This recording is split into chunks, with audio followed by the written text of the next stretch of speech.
The air in the royal aerie stank of burnt rock, impatient dragon, and desperate perfume. Ruby didn't belong there. She knew it. The guards knew it. And the massive Crimson War dragon definitely knew it. Her job was simple.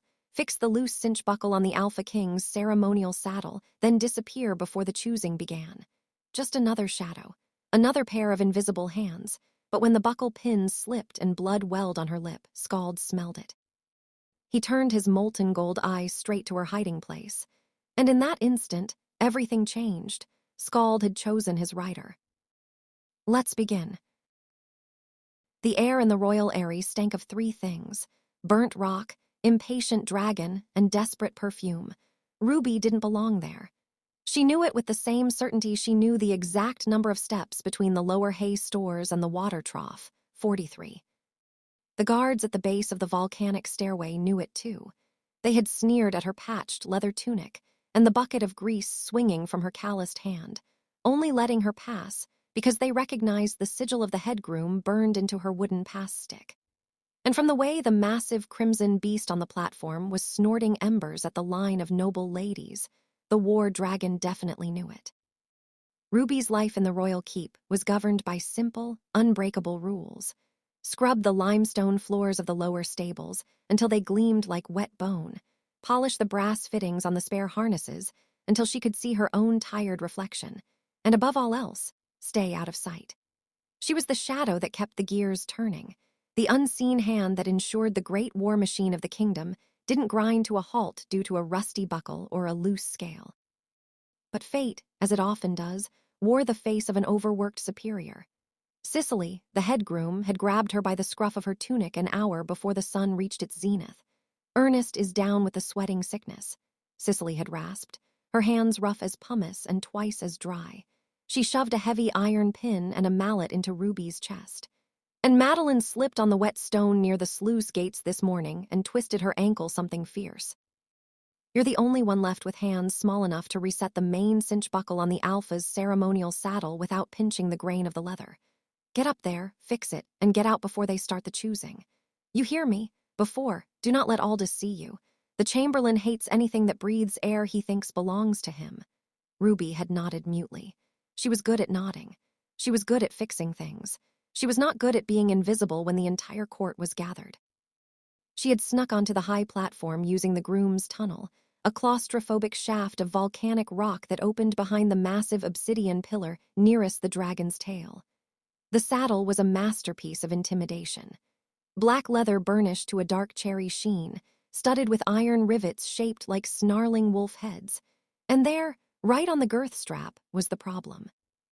The main cinch buckle was canted at an angle that would cause the entire saddle to slip sideways the moment any real weight was put in the stirrup. It was a death trap disguised as a throne. Ruby had fixed it. Her small, grease-stained fingers had worked the iron pin free, reseated the leather tongue, and hammered the pin home with 3 silent, precise taps of her mallet. The leather lay flat and true now. She had wiped a smudge of ash from the pommel with her sleeve and turned to leave. She was about to go. She really was. But then the candidates arrived, and she got trapped. The tunnel entrance had swung shut automatically on a weighted rope hinge. To open it again, she'd have to step out into the open, right in front of the entire assembled nobility of the 5 valleys and the simmering glare of a 2-ton apex predator. So she stayed put, pressing her spine against the cool, smooth obsidian, praying to the old gods of stone and fire that she would simply cease to exist for the next hour. Alpha King Connor stood on the far side of the platform, his silhouette a dark cutout against the blazing blue sky. His arms were crossed over his broad chest, the leather of his vambraces creaking softly with the tension in his forearms. He wasn't even watching the women. He was staring at the horizon with the tired, simmering frustration of a man who had been forced to participate in his own parade. His jaw was set like a bear trap, and a muscle twitched high on his cheekbone every time Aldous, the royal chamberlain, cleared his throat. Every eligible Luna from the 5 allied territories was here, a bouquet of silk and jewels, each one flanked by a handler whispering last-minute coaching. They looked like exotic birds that had been scrubbed, polished, and released into a cage with a very hungry cat. The key is confidence, Lady Giselle, Aldous was saying, his voice oily and smooth like butter left too long in the sun. He hovered near a blonde woman whose smile looked like it had been carved from marble, beautiful but utterly immovable. The beast smells fear, but more importantly, the beast smells intent. You must project that you already own the saddle. You must believe it is your birthright. Do not ask permission to mount. Take it. Giselle, daughter of the northern Lord Varen, stepped forward. She was beautiful in the way a polished executioner's sword is beautiful, deadly, cold, and wielded by a man who would sell his own mother for a favorable trade route. Her gown was the color of fresh spilled wine, and it rustled like snakeskin as she moved. She placed her manicured hand on the red scales of Scald's flank, right above his massive shoulder. Nothing happened. The crowd, gathered on the lower viewing terraces, let out a collective sigh of relief that sounded like wind through dry grass. Encouraged by the lack of immediate incineration, Giselle allowed a tiny smirk to grace her lips. She swung a leg up toward the mounting stirrup. It was an elegant move, practiced for weeks in her father's courtyard on a wooden mock-up of the beast. Thwump! Scald's wings snapped open like a leather mainsail catching a gale. It caught Giselle square in the sternum with the force of a battering ram. She didn't just fall, she flew. She sailed backward 5 feet and landed in a heap of expensive silk, tangled underskirts, and wounded pride right at the feet of her horrified younger sister. The dragon let out a sound that was unmistakably a scoff, a burst of hot, sulphurous air that smelled of roasted mutton and disdain. "She is not the one," Connor said, his voice a low rumble that carried across the platform and echoed off the cavern walls. He didn't even turn around. He just uncrossed his arms long enough to wave a dismissive hand. "Next!" Giselle was hauled to her feet by 2 flustered attendants, her marble smile now cracked with a fury that promised political repercussions for years to come. One by one, they tried. And one by one, Scald dismissed them. Ernest's daughter, allowed a special dispensation despite her father's illness, attempted a soothing song passed down from the ancient dragon whispers. Scald yawned wide enough to show rows of teeth that looked like ivory daggers and snapped his jaws shut a mere inch from her fluttering fan. She fainted and had to be carried off by the guards. Madeline's replacement, a cousin hastily dressed in a borrowed gown, limped up bravely with a handful of honeyed oats. She held them out like a peace offering. Scald flicked the very tip of his spiked tail, a casual, almost bored movement, and sent the bucket of oats clattering over the edge of the platform into the misty abyss below the aerie. The clatter of the bucket faded into silence, a perfect metaphor for her chances. Aldous was sweating. It was a rare and unpleasant sight. The chamberlain's bald pate gleamed with moisture under the volcanic sun, and his pristine white collar was beginning to wilt. He clutched his ceremonial staff as if it were the only thing keeping him upright. "Alpha King," Aldous hissed, leaning close to Connor's shoulder. "The treaties require a Luna. The Council of 5 is watching. If the War Dragon rejects every candidate, it is a sign of divine disfavor. The Northern Lord is already muttering about alternative arrangements. We must have a queen."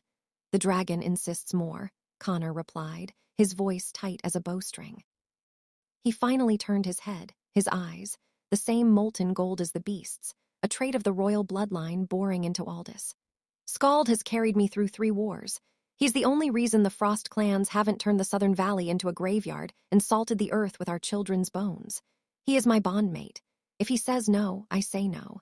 I will not strap a woman to his back that he intends to throw into the clouds."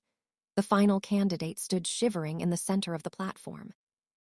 It was Giselle's younger sister, a wisp of a girl in an emerald dress whose name Ruby couldn't remember. She was shaking so hard the tiny emeralds sewn into her hair rattled like the sound of falling hail. "Mount," Aldous commanded, his voice cracking with desperation. The girl took 2 wobbling steps towards Scald. Scald roared. It wasn't a fire roar, thank the stars and the small mercies of the deep earth, but it was a sound that vibrated in Ruby's bones behind the pillar. The force of it rippled the girl's gown, ruffled her carefully arranged hair, and sent her scurrying back with a shriek of pure, primal terror. She tripped over the hem of her dress, scrambled up, and fled sobbing into the arms of her attendants. The platform was silent except for the endless wind whipping up from the valley floor. A royal failure. A kingdom without a queen. The scent of political ruin was thicker than the sulfur, and that's when it happened. Ruby had been holding the heavy iron buckle pin, the spare she'd taken from her tool pouch just in case, in her teeth while she'd been waiting. It was a nervous habit, something to occupy her mouth so she wouldn't grind her teeth. The roar startled her so badly that she bit down hard. The pin slipped, its edge scraping across her lower lip and slicing a thin, stinging cut. She tasted copper. Sharp and hot, she let out a tiny, involuntary hiss of pain. Oh, it was barely a whisper. It shouldn't have been audible over the wind, over the echoes of the roar, over the pounding of blood in everyone's ears. But the acoustics of the volcanic cavern were strange. The obsidian pillars caught and funneled sound in odd ways. Scald's head snapped around. The massive dragon turned its long, serpentine neck with a speed that belied its immense size. The plates of armor along its spine scraped together with a sound like two swords being sharpened against each other. It fixed its molten gold gaze directly on the pillar where Ruby was hiding. She froze. She could feel the heat of his stare through the stone. It was like standing next to a smithy's forge after the bellows had been pumping for an hour. Her blood turned to ice water even as her skin prickled with heat. Every noble, every guard, every servant on the terraces below followed the dragon's line of sight. The whispers started like a brush fire, fast and crackling. Who is behind that column? Connor's voice cut through the murmuring. He had turned fully now, his posture shifting from bored frustration to coiled alertness. His hand drifted toward the sword at his hip. Aldous squinted, his face pinched with confusion and annoyance. "It's just the scrub girl, your majesty, the one Cicely sent to fix the buckle on the ceremonial saddle. A groom, barely more than a drudge, nothing to concern." Crunch, crunch, crunch. Scald began to walk, not toward the nobles, not toward the exit tunnel. He walked toward the pillar. The platform shook with each deliberate step of his talons, curved black sickles of horn that scored the volcanic stone as if it were soft cheese. The vibration traveled up through Ruby's worn leather boots and rattled her teeth. Connor's hand closed around the hilt of his sword. Not because he feared the dragon would hurt the girl, but because he had never, in 12 years of bondmating, seen Scald exhibit this behavior toward anyone but himself. The war dragon didn't approach people. People approached him and they usually regretted it. Ruby pressed her back against the obsidian pillar so hard she could feel the rough texture of the stone through her tunic, the tiny volcanic glass crystals biting into her skin. She squeezed her eyes shut. Her lips moved in a silent, desperate litany. "I'm invisible. I'm just a shadow. I'm a piece of furniture. I'm the grease on the axle. No one sees me. No one sees me. No one." Hot air washed over her face. It smelled of charcoal, brimstone, and something else. Something strangely clean, like rain on hot rock. Ruby opened her eyes. Scald's snout had come around the side of the pillar. It was so close she could see the individual cracks in the black scales around his nostrils, the way the edges were worn smooth from a century of breathing fire and stone dust. The hot air of his breath dried the nervous sweat on her face and made the thin cut on her lip sting. His eye, a great molten pool of gold with a vertical slit pupil that could widen to take in the darkness of a storm cloud or narrow to a hair's breadth to track a diving hawk, was fixed on her. Not with aggression, not with curiosity, with recognition. Then, the dragon did something unprecedented. Something that made Aldous drop his staff with a clatter and made Cicely, who had crept up the lower stairs to see what the commotion was about, gasp and clutch her chest. Scald lowered his enormous head and nudged Ruby's shoulder. Gently, the way a warhorse might nudge the stable hand who always brought him an extra apple, or the way a massive, scarred tomcat might butt its head against the leg of the one person who knew exactly where to scratch behind its ear. Ruby's knees buckled. She would have fallen if the dragon's snout hadn't been there, propping her up. The scales were surprisingly warm and smooth against her cheek. "Mount him." Connor's voice was sharp, cutting through the stunned silence of the crowd like a blade through silk. He was striding across the platform now, his heavy boots echoing in the cavernous space. He stopped just on the other side of the dragon's neck, his golden eyes locked on the grimy, trembling girl who was currently being nuzzled by the most dangerous creature in the 5 valleys. What?" Ruby stammered, her bloody lip trembling so hard the word came out in 3 pieces. She looked from the dragon's eye to the Alpha King's face and felt her stomach drop into the volcanic abyss below. "I'm not a candidate, I'm not. I'm just here for the buckle. I fixed the buckle, it's fixed. See." She pointed weakly at the cinch strap. Her hand was shaking. Scald huffed again, a warm gust of breath that smelled like the heart of a forge. He shifted his weight, the massive muscles of his shoulder bunching and relaxing under the ruby-red scales. He presented his flank, turning slightly so that the very saddle she had just repaired, with the cinch buckle lying flat and perfect and true, was right in front of her face. The stirrup hung there, waiting. Connor strode the last few steps, coming to stand so close she could see the fine scars that traced his jawline like a map of old battles. The way the gold of his eyes was ringed with a thin line of darker amber. He looked at Ruby, really looked at her. He saw the ash smudged on her cheek like a warrior's war paint. He saw the worn leather of her fingerless gloves, stained with grease and hard work. He saw the terrified certainty in her eyes, the look of a mouse that has just realized the cat is not only not going to eat it, but is asking it to dance.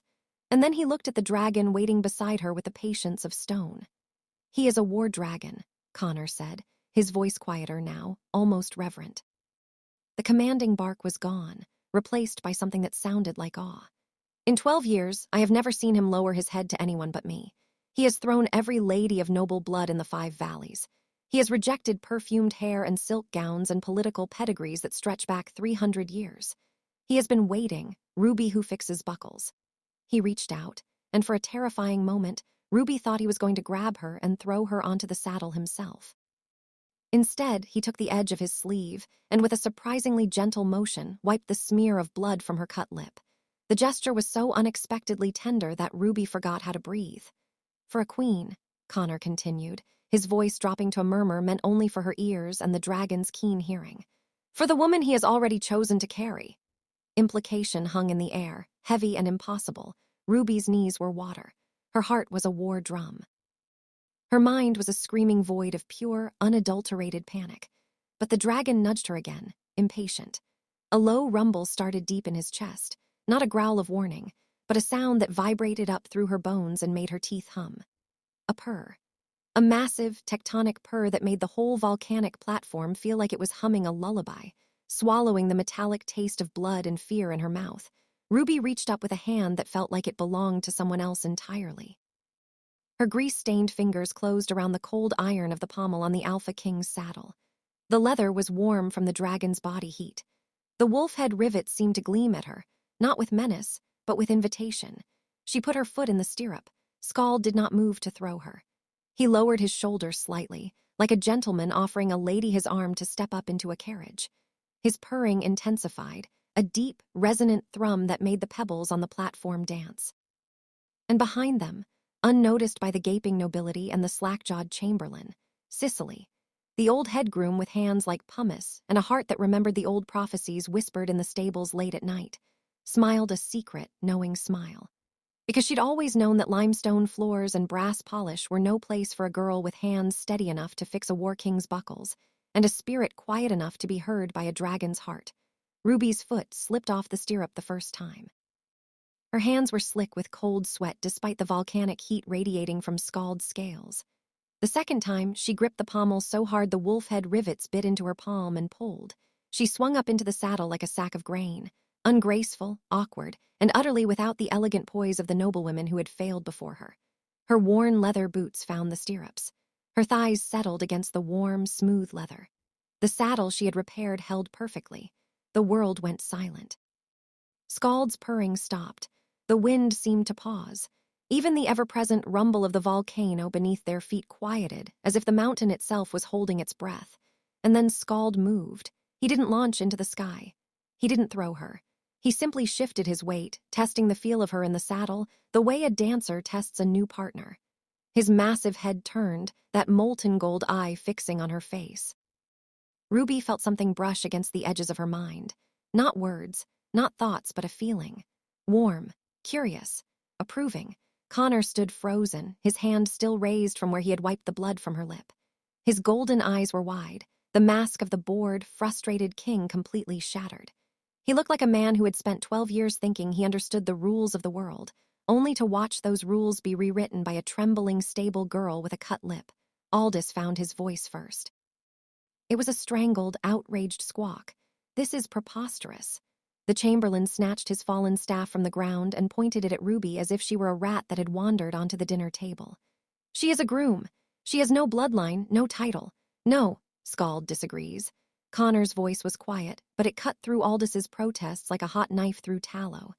The Alpha King walked slowly toward the dragon's shoulder, his eyes never leaving Ruby's face. She sat rigid in the saddle, her knuckles white on the pommel, looking like a sparrow that had accidentally landed on an eagle's perch. "What is your name?" Connor asked. "Your full name."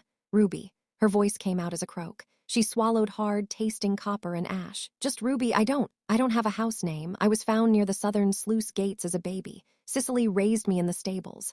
Foundling. Aldous spat the word like a curse. "Alpha King, I beg you." The Council of Five will never accept a gutter orphan as Luna. The Northern Lord will declare it an insult. Lady Giselle's father will. Lady Giselle's father, Connor interrupted, turning to face his chamberlain with a cold, dangerous calm, sent his daughter here dressed in wine-red silk and armed with nothing but arrogance. My dragon threw her on her backside in front of the entire court. If Lord Varen wishes to declare war because his daughter cannot sit a saddle, let him. I have Scald. And now, it seems, Scald has her. He gestured toward Ruby without looking at her. "Choosing is over," Connor announced, his voice rising to carry across the terraces where the nobility still gaped in stunned silence. "The war dragon has made his selection. Ruby of the royal stables will be given chambers in the aerie tower. She will be fitted for proper attire, and she will begin instruction as a Luna candidate immediately." Ruby's stomach dropped. Luna candidate. The words didn't make sense. They were sounds without meaning, like a foreign language shouted in a crowded market. "I can't," she whispered. The words tumbled out before she could stop them. "Your Majesty, I can't. I don't know how to be a lady. I don't know how to dance or curtsy or speak in the high tongue. I know how to mend leather and measure grain and clean limestone. That's all, that's all." Connor looked up at her. For a long, breathless moment, he simply studied her face. The ash on her cheek, the terror in her eyes, the way her hands gripped the saddle like it was the only solid thing in a world that had suddenly turned to water. "Scald doesn't care about dancing," he said finally. "And neither do I." He reached up and placed his hand over hers on the pommel. His palm was warm and rough with calluses of his own, sword calluses, not laborer's calluses, but calluses nonetheless. A warrior's hands, a king's hands. "Dragon chose you," he said softly, so only she could hear. "That means something. I don't know what yet, but I intend to find out." Scald shifted beneath her, and Ruby felt that strange brush against her mind again. Warmer this time, stronger. It felt like standing next to a hearth fire on a cold winter night. It felt like coming home to a place she had never been. Cicely appeared at the edge of the platform, her weathered face unreadable. She bowed stiffly to Connor, then looked up at Ruby with eyes that held 100 unspoken things. "Come on then, girl," Cicely said, her rough voice gentle. "Let's get you down from there. You've got a long road ahead, and it don't start on the back of a dragon. It starts with a bath and a proper meal." Ruby looked down at the old groom who had raised her from nothing, then at the Alpha King who looked at her like she was a puzzle he desperately wanted to solve, and finally at the massive crimson dragon who had chosen her for reasons she couldn't begin to understand. She swung her leg over the saddle and slid down Scald's warm flank. Her boots hit the stone platform. The world felt different now, sharper, louder, more dangerous. She was no longer invisible. Every eye in the aerie was fixed on her. Scald lowered his great head one more time and exhaled a warm, sulphurous breath over her hair. A blessing, a brand, a promise, as Cicely led her away toward the servants' stairs, because apparently she was to use the main stairs now, and wouldn't that be a thing to get used to? Ruby looked back over her shoulder. Connor was still standing beside Scald, one hand resting on the dragon's neck. He was watching her go with an expression she couldn't read. But behind him, half hidden in the shadows of the volcanic cavern, Aldous was watching too, and the chamberlain's eyes held nothing but cold, calculating fury. The aerie tower smelled wrong. Ruby stood in the center of a circular chamber 3 times the size of the entire stable dormitory, her wet hair dripping onto a rug that probably cost more than a year's supply of grain. The bath had been an ordeal.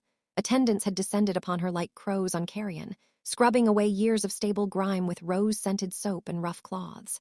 They had clucked over the calluses on her palms and the scars on her knees from years of kneeling on stone floors. Now she wore a simple gray gown. It was the plainest thing in the wardrobe they had shown her, and it still felt like wearing a cloud. She kept expecting it to snag on a loose nail. There were no loose nails here. Cicely said from the doorway. The old groom had refused to leave Ruby's side, batting away the fine ladies who had been assigned as her new attendants.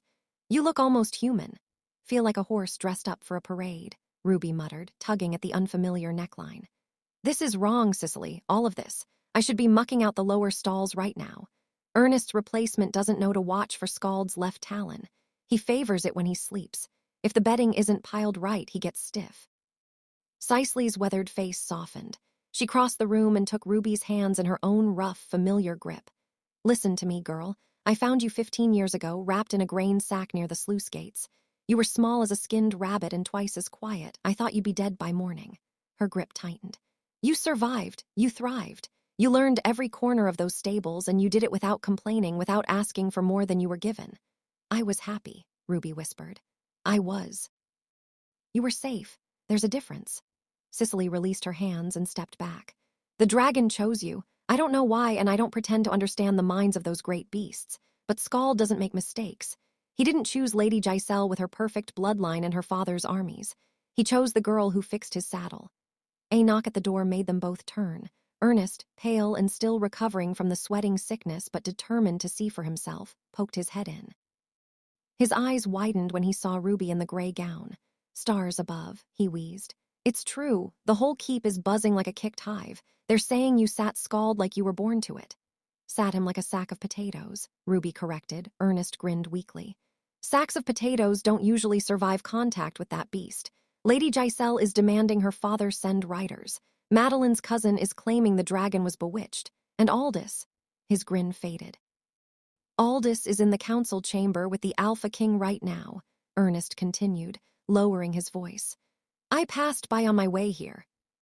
The Chamberlain is arguing that the choosing must be declared invalid. He says a groom cannot be Luna. He's invoking old laws, bloodline decrees, even suggesting a retrial by combat. Ruby's blood chilled. What did the king say? Nothing yet. He was just standing there, listening. His face was like stone. Ernest hesitated.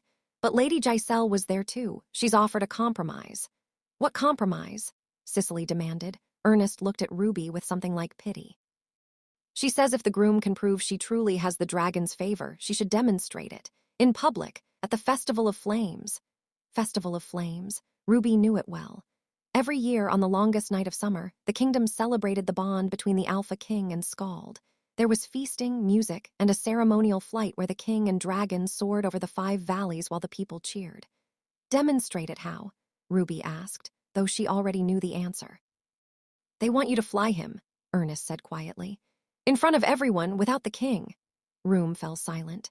Cicely's face went pale beneath her weathered tan, flying Scald. Alone, without Connor's bond to guide him, without the Alpha's commands. It was suicide dressed up as a test. Even the most experienced dragon riders spent years building trust before attempting a solo flight. Ruby had sat in a saddle exactly once for less than 5 minutes while the beast stood still. She can't, Cicely said flatly. She's never flown. She doesn't know the commands. Scald might tolerate her on the ground, but in the air, without Connor, he'll throw her into the clouds and let her fall. That's what they're counting on, Ernest said. Ruby walked to the tower window and looked out. Far below, she could see the royal stables, the limestone roof she had scrubbed 1,000 times, the courtyard where she had first learned to walk, the small herb garden where Cicely grew remedies for sick horses. And there, on the high platform of the aerie, she could see Scald. The great crimson dragon was curled like a cat in the afternoon sun, his tail wrapped around his haunches. As if sensing her gaze, he lifted his head and looked directly at her window. That warm brush touched her mind again. Patient, waiting, certain. Do it, Ruby said. Cicely grabbed her shoulder and spun her around. Have you lost your senses? You'll die, girl. Maybe. Ruby's voice was steadier than she felt. But if I refuse, I go back to the stables in shame. Lady Giselle becomes Luna. Aldous gets what he wants. And every noble in the 5 valleys will say the dragon made a mistake. That Scald was wrong. She looked back out the window at the crimson beast watching her. He chose me, Ruby said softly. I don't know why, but I won't make a liar out of him. Cicely stared at her for a long moment. Then, slowly, the old groom's weathered face broke into a fierce, proud smile. Then we've got 3 days until the festival, Cicely said. And I didn't raise a fool. If you're going to fly a war dragon, you're going to do it right. She turned to Ernest. Fetch every book on dragon flight from the royal library, and find Madeline. Tell her to bring her late husband's flight harness, the old one with the extra safety straps. Ernest nodded and hurried out, his illness momentarily forgotten in the face of purpose. Cicely grabbed Ruby's hands again, her grip like iron. Listen to me. Forget the gowns, forget the curtsies. Forget everything those powdered nobles want you to be. You're a stable girl, you know animals, you know their moods, their fears, their trust. That's your advantage. Lady Giselle tried to command Scald. You're going to listen to him. Ruby nodded, her heart pounding. Somewhere in the distance, Scald let out a low, rumbling call that echoed across the valley. It wasn't a roar of challenge. It was something softer, something that sounded almost like a promise. The first day, Ruby fell. Twice. They had moved her training to the lower pasture, far from the prying eyes of the court. Madeline had arrived with her late husband's flight harness, cracked leather and tarnished buckles that Ruby had to repair before she could even wear it. The extra safety straps were a grim reminder of why Madeline was a widow. Scald waited in the center of the field, patient as a mountain. Connor stood at the edge, arms crossed, golden eyes tracking every movement. He had not spoken since arriving. He simply watched. Mount, Cicely commanded. Ruby climbed into the saddle. The harness bit into her shoulders and thighs, connecting her to the saddle rings with thick leather tethers. She felt like a puppet on strings. Now lean forward and press your knees in, Madeline instructed, her voice carrying the flat tone of someone who had once loved a dragon rider and lost him. That tells him you're ready. Don't kick, don't shout, just ask. Ruby leaned forward. She pressed her knees against Scald's warm scales. She closed her eyes and tried to ask. Scald launched. The ground fell away so fast Ruby's stomach stayed behind. Wind screamed past her ears. The tethers snapped taut, slamming her back against the saddle. She grabbed the pommel with both hands, her knuckles white, her eyes squeezed shut. Too fast, too high, too fast. Scald banked hard left. Ruby didn't bank with him. The harness held her to the saddle, but her body swung wide, dangling over empty air. She screamed, and Scald leveled out. He glided in a slow, gentle circle as if realizing his mistake. The frantic beating of his wings softened. Ruby forced her eyes open. The world below was a patchwork of green fields and gray stone. The wind was cold but clean. Then Scald dipped his shoulder again and Ruby's grip slipped. She tumbled sideways, caught only by the safety straps, swinging beneath the dragon's belly like a pendulum. Connor was in the air before anyone could shout. His own flight harness was sleeker, darker, worn from years of use. He launched from the ground with a running leap that should have been impossible, catching a thermal current that carried him up to Scald's level. His hand closed around Ruby's wrist. Stop fighting him, Connor said, his voice calm despite the wind. He's not trying to throw you, he's trying to teach you. Feel his movements, move with him, not against him. Ruby stared at him, dangling over the void. I don't know how. Yes, you do. Connor pulled her upright, guiding her back into the saddle. His hand lingered on her shoulder. You've spent your whole life reading animals, reading their moods, their needs, their next moves. This is no different. Stop thinking, start feeling. He released her and dropped away, gliding back toward the ground on his dark harness wings. Ruby sat trembling in the saddle. Scald's great head turned, that molten eye finding hers. The warm brush touched her mind again, not impatient, just waiting. She closed her eyes. She stopped gripping the pommel. She let her thighs relax against his scales. She let her spine soften. Scald banked right. This time, Ruby banked with him. Her body leaned into the turn as naturally as breathing. The wind flowed around her instead of against her. When Scald leveled out, she was still centered in the saddle. The dragon let out a low, approving rumble. On the ground, Cicely grabbed Madeline's arm and squeezed the second day. They practiced commands. Not shouted orders like a general on a battlefield. Whispers. Ruby learned that Scald responded to pressure from her knees, to the shift of her weight, to the angle of her shoulders. A press of her left knee meant turn. A lean forward meant dive. Sitting tall and back meant climb. By midday, she could guide him through simple patterns in the sky. Circles, figure eights. Gentle descents that ended with Scald's massive talons touching the grass as softly as a sparrow landing on a branch. Connor watched from the ground, saying nothing. But when Ruby dismounted, trembling and exhilarated, she found a water skin and a plate of cold meat waiting for her. No one else had put them there the third day. Aldous came. The chamberlain appeared at the edge of the pasture as the sun began its descent, flanked by 2 guards in the midnight blue of the northern lord's house. Lady Giselle stood between them, her marble smile firmly back in place. Festival of Flames begins at sunset tomorrow, Aldous announced, his voice carrying across the field. The court will assemble, the people will gather, and the candidate will demonstrate the dragon's favor. He looked at Ruby with undisguised contempt. I trust you are prepared to prove your claim, girl, or to fall. Sicely stepped forward, her rough hands balling into fists. She's prepared. Now get off this field. You're spooking the beast. Scald, who had been dozing in the evening sun, opened one golden eye. A thin wisp of smoke curled from his nostril. Aldous took an involuntary step backward. This farce ends tomorrow, Giselle said. Her voice cold and sweet as poisoned honey. One way or another. She turned and swept away, Aldous and the guards trailing behind her. Ruby watched them go, her heart hammering. But when she turned back to Scald, the dragon was watching her with that patient, golden gaze. The warm brush against her mind felt stronger now, steadier, like a hand on her shoulder. That night, Ruby couldn't sleep. She stood at the tower window, watching the stars wheel overhead. A soft knock made her turn. Connor stood in the doorway. He wore a simple tunic, no crown, no sword, just the Alpha King stripped of ceremony. Afraid, he said. Yes. He stepped into the room, stopping a respectful distance away. Fear keeps you sharp, complacency kills riders. Is that supposed to make me feel better? No, a ghost of a smile touched his lips. But it's the truth. I was afraid before my first solo flight, terrified. I vomited on Scald's scales before I mounted. Ruby stared at him. You're lying. I'm not. Cicely held my head while I heaved. She told me the same thing she probably told you, stop thinking, start feeling. Ruby looked back out the window. What if I fail tomorrow? What if I fall? Connor was quiet for a long moment. Then he crossed the room and stood beside her at the window, looking out at the same stars. If you fall, he said quietly, Scald will catch you. He chose you, Ruby. Not for your bloodline, not for your politics, for you. That kind of bond doesn't break because of a bad turn or a gust of wind. He turned to face her. In the starlight, his golden eyes seemed to glow. But you won't fall. You've spent 3 days learning what takes most riders 3 months. You listen to him. You move with him. Tomorrow, when you fly over the 5 valleys, every person watching will see what Scald saw the moment you fixed his saddle. What's that? Connor's hand rose, hesitated, then gently brushed a strand of hair from her face. Someone who belongs in the sky. He left without another word.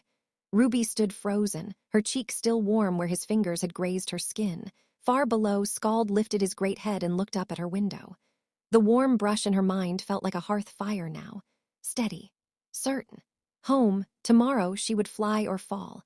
But tonight, for the first time since she was a nameless foundling in a grain sack, Ruby felt like she might actually belong somewhere. The sun bled into the horizon as Ruby stood at the edge of the royal aerie platform.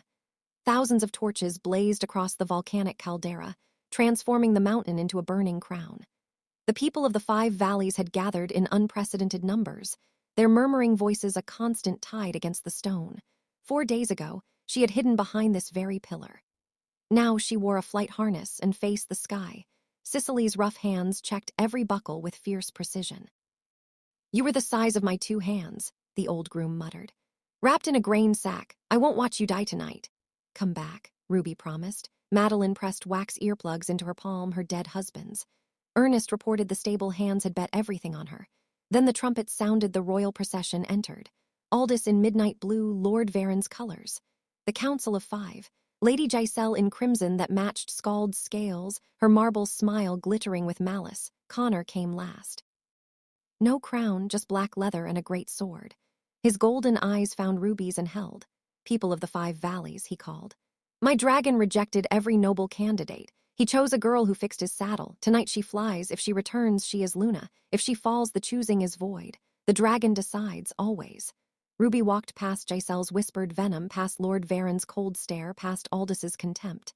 She placed her hand on Scald's warm scales. Ready, ready. She mounted. Scald launched. The first seconds were terror. Then the world opened. The 5 valleys spread below like a map of moonlight and shadow. Ruby moved with Scald, not against him, banking when he banked, climbing when he climbed. Tears froze on her cheeks. She had never known freedom like this. Then Scald's wingbeat stuttered. Ruby felt it in her bones. A hitch, a weakness. She twisted in the saddle and saw the dark stain spreading through his crimson scales near the left wing joint. Blood. The wing membrane was swollen, tearing. Poison. Lady Giselle had walked past him on the platform. Crimson gown blending with crimson scales. Aldous and his eastern poisons. Scald's molten eye found hers, clouded with pain but steady with trust. Ruby leaned flat against his warm neck. We're going home together. Guided him with knees and weight, bank right into a thermal current, level out, glide. Rest the injured wing. The aerie torches grew closer. They came in hot and fast. The landing was hard. Scald stumbled, his injured wing buckling, but caught himself. They were down. Ruby slid from the saddle. Blood pooled beneath Scald's wing, but he was alive. "He's been poisoned," she shouted. Chaos erupted. Cicely sprinted forward, finding the dart caught in Scald's wing joint. Black obsidian nearly dissolved, but not fast enough. Connor was at Ruby's side. His voice was deadly quiet. "Who?" Ruby pointed at Giselle, Varen, Aldous. "All of them." Cell laughed coldly. "The creature is old." Perhaps carrying a peasant was too much. Connor had her against the pillar before she finished, his hand at her throat. "If my dragon dies, House Varen ends tonight." Scald growled, weak, pained, but still a war dragon's growl. The platform froze. Cicely held up the dart. "Obsidian, untraceable. Everyone knows Aldous sources from the Eastern apothecaries. Everyone knows he serves Lord Varen." Connor released Giselle. He took Ruby's hand and raised his voice. "Festival is over. The choosing is complete. Ruby flew my dragon injured and brought him home. She did not fall. She did not abandon him. She is my Luna. Any house that disputes this answers to me and to Scald." The crowd erupted, not cheers, but stomping. Thousands of feet pounding stone. The ancient signal of acceptance. Lord Varen's face went white. Giselle's smile shattered. Aldous dropped his staff as guards closed in. But Ruby only watched Scald. The dragon lowered his head, exhausted but alive. Cicely and the healer worked on his wing. The warm brush against Ruby's mind was faint now. But it was there. Quiet. Safe. Home. She squeezed Connor's hand and breathed. They had survived. Tomorrow, the real battle would begin. 3 months had passed since the Festival of Flames, and Ruby still woke every morning expecting to smell hay and leather oil instead of lavender and hearth smoke. The Luna's chambers in the aerie tower were obscenely large. 4 rooms, a sleeping chamber, a bathing room with heated water pumped from the volcanic springs, a sitting room with windows that faced the sunrise, and a small study lined with books she was slowly learning to read. The bed alone could have slept 6 stable hands comfortably. Silk sheets that whispered against her skin. Velvet curtains the color of aged wine. A fireplace that warmed the room without filling it with smoke, thanks to some clever dwarven engineering in the flue. She had spent her first weeks unable to sleep. The comfort was too strange, the silence too deep. She missed the sounds of the stables, the shifting of horses in their stalls, the distant rumble of Scald's sleeping breath echoing through the stone corridors, the familiar creak of old timber settling. She missed the smell of grain and leather and the particular sharpness of dragon scale polish. But she had learned to find new sounds. The wind against the tower stones, high and lonely. The soft breathing of the 2 attendants in the outer chamber, women she had finally stopped flinching at after the first month. And on the nights when Connor stayed, the steady rhythm of his heartbeat beside her, his arm thrown across her waist like an anchor. Tonight, the bed was empty. He had risen before her, Ruby dressed alone in the gray pre-dawn light. She still refused most of the attendants' help, much to their dismay. They had been trained to dress noble ladies, to arrange hair and apply powders and cinch corsets. Ruby could cinch a saddle girth in 3 seconds flat, but she had no patience for ribbons. The former staff of Aldous, those who had not fled or been implicated in his schemes, whispered about her in the corridors. The feral Luna, the stable girl who won't wear silk, let them whisper. She had survived worse than gossip. She pulled on a simple wool tunic dyed deep blue, the alpha's color, though she still felt like an imposter wearing it, and leather breeches that allowed movement. Old habits carved deep grooves. The fine gowns in her wardrobe hung like captured clouds, beautiful and useless, gathering dust. Cicely had laughed when she first saw them, running her rough fingers over the delicate embroidery. "Some things don't change," the old groom had said, her eyes bright with approval. "And shouldn't." Ruby paused at the small table by the door. 3 objects sat there, arranged with care. The iron buckle pin she had carried since her first day in the stables, its edge still faintly stained from the cut on her lip. Madeline's earplugs, the lamb's wool soft and worn. And a new addition, a small, smooth stone Scald had coughed up one morning and deposited at her feet like a gift. Dragon pearls, the healers called them, formed in the beast's crop from irritants swallowed over decades. Worth a small fortune. Ruby kept it because it was warm to the touch, even when separated from Scald's body heat, her talismans. Her anchors. She touched each one briefly, then slipped out into the corridor. The royal aerie was quiet at this hour.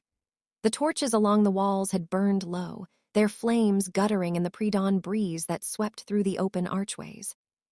Ruby walked the familiar path to the dragon platform, her soft boots silent on the worn volcanic stone. She passed 2 guards who nodded respectfully. She still wasn't used to that, and descended the final staircase. Skald was waiting.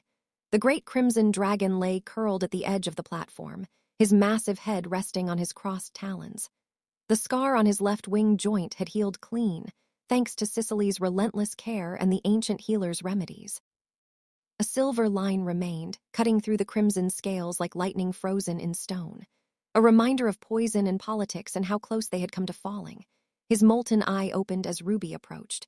The warm brush against her mind was stronger now than it had ever been. A hearth fire on a winter night, summer sun on bare skin, a mother's hand on a fevered brow. It had taken her weeks to understand that the warmth was Skald. Not words, not thoughts, just presence, acceptance. Something that felt terrifyingly like love. Home. Ruby sat beside his great head, her back against the warm scales of his neck. He smelled of sulfur and clean stone and something else, something she had come to recognize as dragon. It was a good smell. It smelled like belonging. They watched the horizon together in comfortable silence. The sun broke over the eastern peaks like molten gold spilling from a crucible. Light flooded the 5 valleys in waves. First the northern cliffs, their cold faces warming to amber. Then the eastern forests, their canopy waking with a riot of birdsong that Ruby could just hear from this height. The southern marshes glittered like scattered coins, their waterways reflecting the dawn. And the western plains stretched endless and free, a sea of green grass that rippled in the morning wind. Mine, Ruby thought, not with possessiveness or pride, with wonder, with the slow, dawning weight of responsibility. These lands were hers to protect now. These people were hers to serve, not because of bloodline or birthright, but because Skald had chosen her and Connor had believed in that choice. Skald rumbled agreement, a vibration she felt in her spine. "You're up early." Connor's voice came from behind her. She didn't turn. She had felt him approach, not through magic or any mystical bond, but through the simple familiarity of his footsteps on stone, the particular rhythm of his breath, the way the air seemed to shift when he entered a space.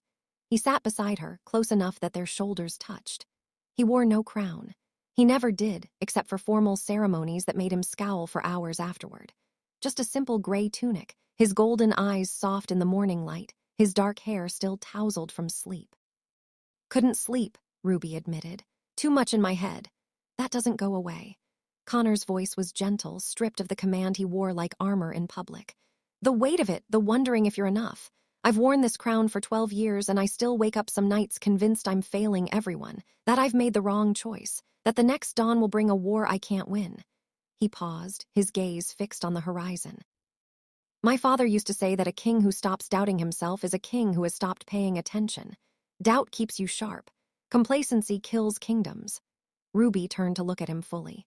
In the 3 months since the festival, she had learned to read the subtleties of his face.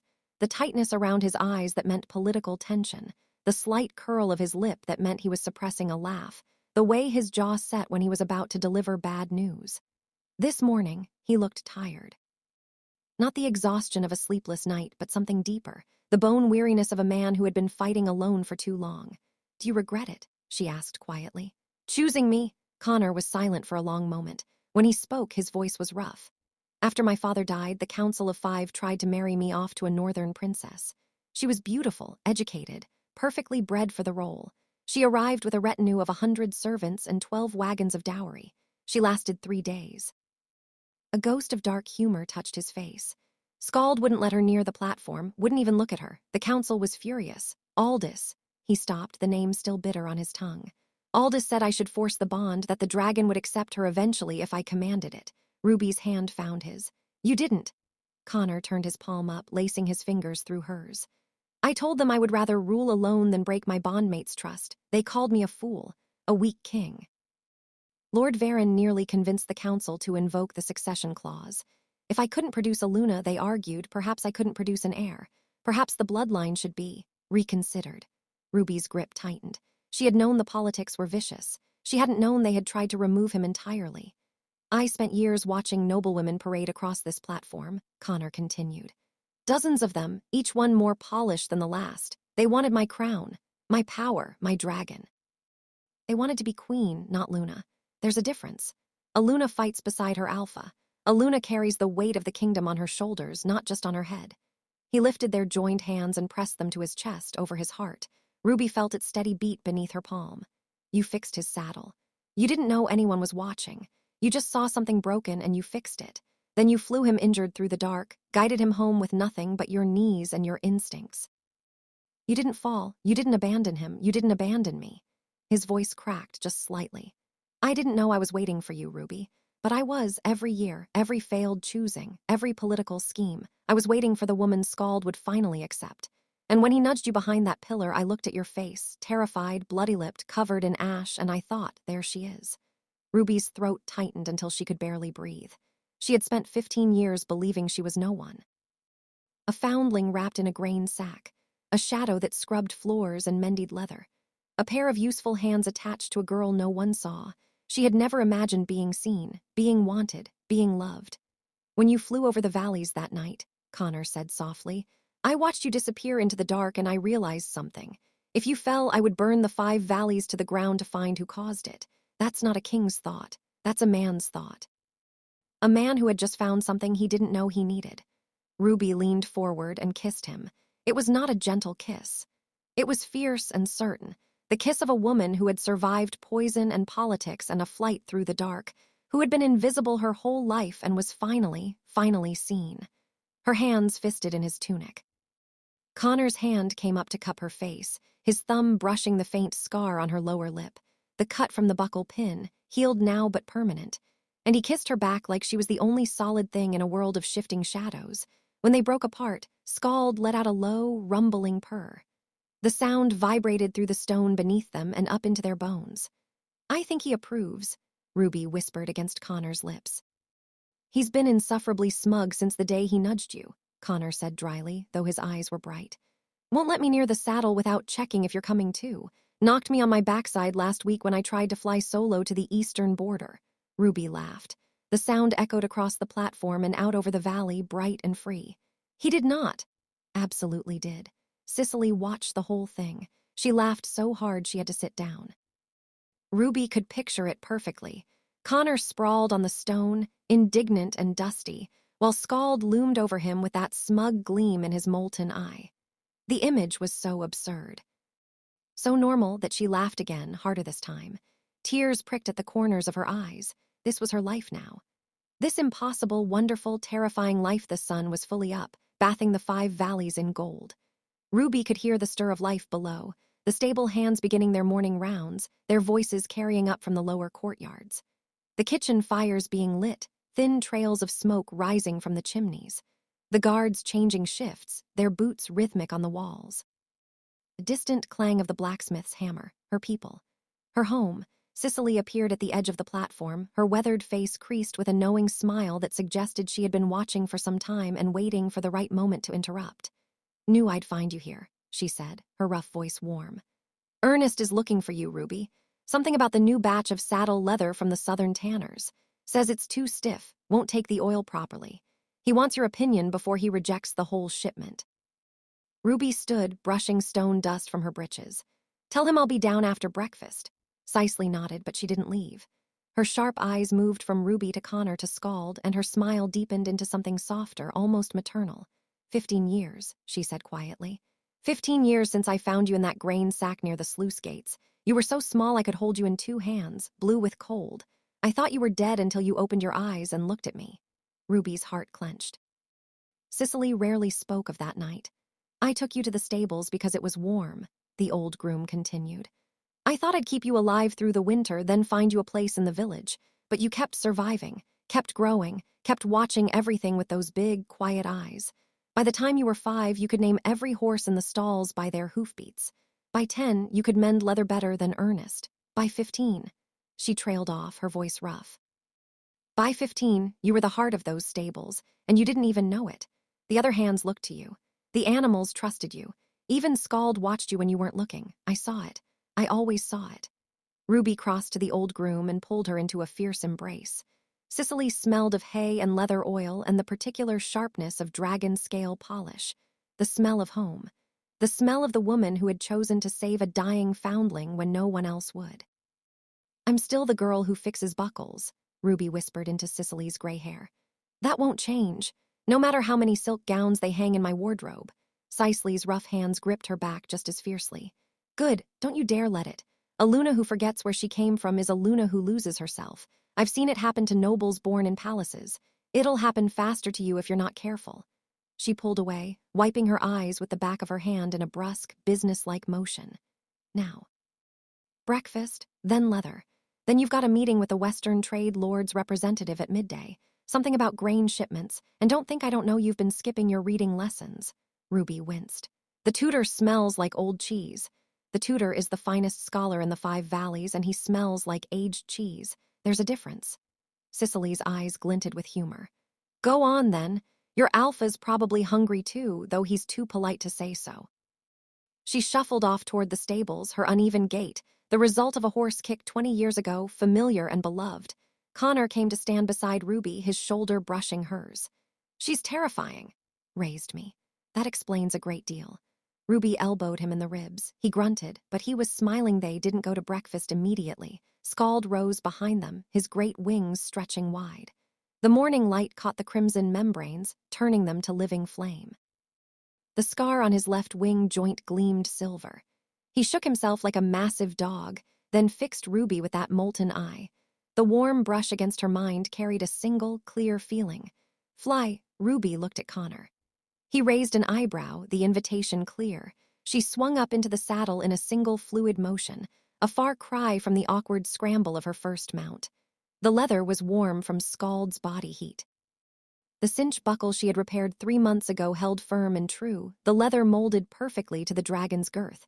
She reached down and offered Connor her hand. "Coming, Alpha King." He took it, his grip warm and sure.